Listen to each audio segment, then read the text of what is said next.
টাঙ্গাইল ৫ আসনে বিএনপির প্রচার সম্পাদক সুলতান সালাউদ্দিন টুকুকে মনোনয়ন দেবার দাবিতে পৌর উদ্যান এলাকায় শোডাউন করছেন কর্মী সমর্থকরা। সেখানে আছেন সহকর্মী সোহেল তালুকদার, যুক্ত হব তার সাথে। সোহেল, সমর্থকরা কি বলছেন এবং এখন কি পরিস্থিতি বিরাজ করছে জানাবেন। কৌরি, জানেন যে আপনি টাঙ্গাইলের ৭টি আসনেই মনোনয়ন ঘোষণা হলেও টাঙ্গাইল ৫ যে আসনটি রয়েছে সেই আসনে এখন পর্যন্ত কিন্তু কারো নামই ঘোষণা করা হয়নি। যেহেতু এখানে বেশ কয়েকজন প্রার্থী ছিলেন, তার মধ্যে কেন্দ্রীয় বিএনপির প্রচার সম্পাদক যিনি সুলতান সালাউদ্দিন টুকু, তিনিও একজন প্রার্থী ছিলেন।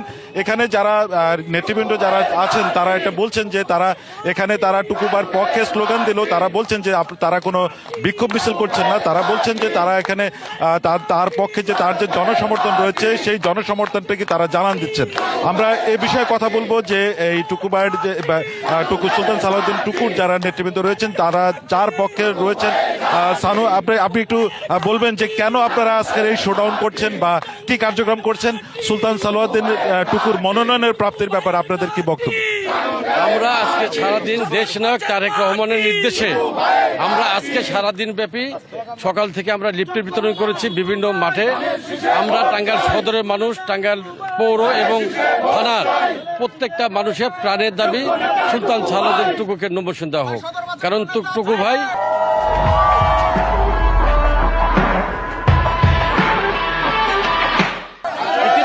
টাঙ্গাইলের প্রত্যেকটা মানুষের হৃদয়ে স্থান করে নিয়েছেন। আমরা চাই যে সুলতান সালাউদ্দিন মতো একজন যোগ্য প্রার্থী যিনি জাতীয়ভাবে ছাত্রদলকে মানে বলছেন যে যতগুলো প্রার্থী বা সুলতান সালাউদ্দিন এলাকায় যে কাজ করেছে তার জন্য আপনারা তাদের দাবি জানাচ্ছেন। জি, শুনতে পাচ্ছিলেন যে কৌড়ি দাবি জানাচ্ছেন।